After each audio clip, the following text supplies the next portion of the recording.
Well, it's the opening track of the record, and I think that once people hear the song and hear the whole record, the whole album, I feel like it'll be sort of self-explanatory why I decided to go with Run. But I wouldn't want to give that away yet because it's not out. He's one of my best friends, but he kind of ties together this human element of the record that is consistent, and he's sort of like the Eeyore of my life. He's always kind of down and has this endearing, lovable quality. And I felt like, you know, right at the time of finishing up that song, he left me that message, and I didn't really know what else to do to transition into the next song, and it just sort of was a happy accident for me. And you know, I don't think it's something that people are going to listen to over and over, that little, you know, whatever it is, 12 seconds or 15 seconds. But I think that maybe subtly it'll be something people can relate to. Everybody's got that friend, or sometimes we feel sort of discouraged maybe, and he's just kind of that guy that is always extremely positive, although it seems like it's always the end of the world to him. And I thought there was something really beautiful and endearing about that, so I put it on. I can't say why necessarily, but I can tell you that I was happy to, you know, to sort of re-energize our fan base and get people excited and want to come to the shows for the same reasons that I love going to shows as a kid, which is to have an interactive experience and you know, and sweat a little bit with the band and get people excited and hyped to get on the dance floor again, you know.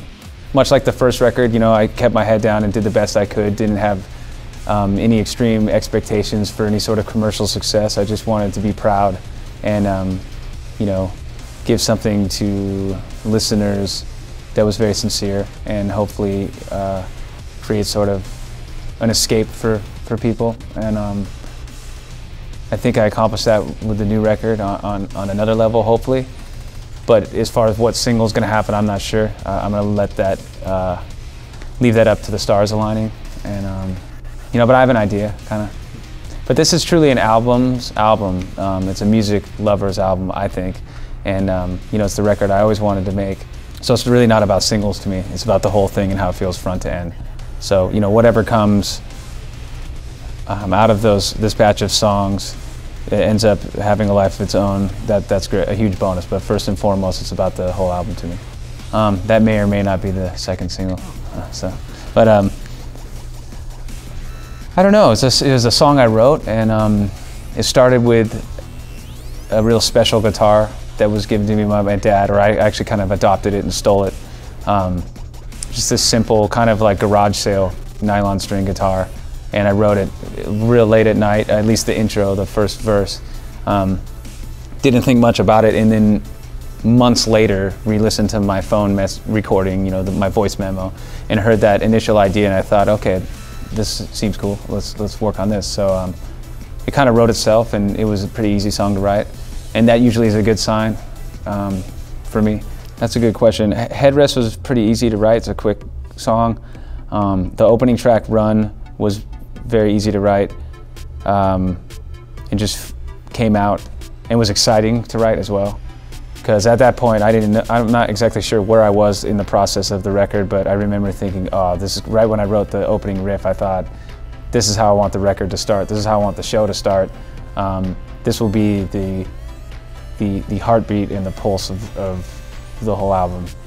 So I guess it would be Run, because of the exciting feeling I got too. So, I mean, it's easy to work on stuff when it's fun, right? It's the difficult times that make it feel like work. So, I mean, just making a sophomore follow-up to, you know, this kind of freak first record success story was, that was the hardest part. It's just the fear I put on myself and the expectations. But aside of that, you know, overwhelming feeling, everything else was cool and it was easy. Everybody let me make the record.